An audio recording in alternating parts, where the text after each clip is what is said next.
5월 말 종료 예정이던 전세 사기 특별법 시효가 2년 더 늘어날 것으로 보입니다. 전세 사기가 전국에서 끊임없이 발생하면서 피해자 지원을 중단해서는 안 된다는 요구가 컸기 때문인데요. 특별법 시효는 연장되지만 전세 사기 피해를 예방하고 회복하기에는 여전히 부족하다는 지적도 나옵니다. 보도에 조재한 기자입니다.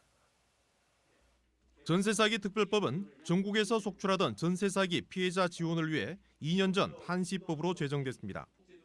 5월 말 종료를 앞둔 가운데 특별법 시효를 2년 연장하는 개정안이 최근 국회 국토교통위 전체 회의를 통과했습니다. 조만간 국회 법사위와 본회의만 통과하면 2027년 5월까지 2년 연장 시행됩니다. 전세 사기 특별법에는 한국토지주택공사 LH가 전세 사기 피해 주택을 경매나 공매로 매입해 피해자 지원에 쓸 수 있는 내용이 포함되어 있습니다. 하지만 개정안은 올해 5월 말까지 최초 계약을 맺은 세입자까지만 특별법 적용을 받는 피해자로 인정합니다. 6월 이후 전세 계약을 하고 사기가 드러나더라도 특별법에 따른 지원은 받지 못하게 됩니다. 전세 계약제가 없어지지 않고 전세 사기 상당수가 계약 만료 시점에 드러나는 점 등을 감안할 때 사각지대를 해소하기에는 여전히 부족하다는 지적을 받습니다. 주거안정에 대한 예방책이나 대비를 하고자 하는 노력은 전혀 없었다. 5월 이후에는 계약이 없는 것도 아닌데 그런 예방을 아무것도 하지 않은 채 진행을 하면은 당연히 지금처럼 사기는 이어질 것인데.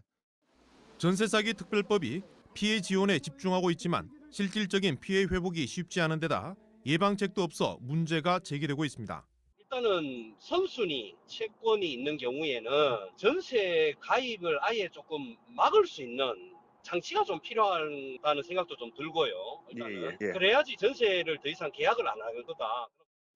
전세 사기 특별법에 따라 인정받은 피해자는 지난해까지 2만 4천여 명, 올해도 지난 3월까지 2,900여 명입니다.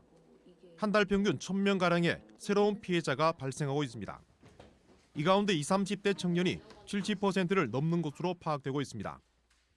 전세 사기 피해를 회복하고 예방하기 위해서는 특별법 정비 등 실효성 있는 대책 마련이 필요해 보입니다. MBC 뉴스 조재환입니다.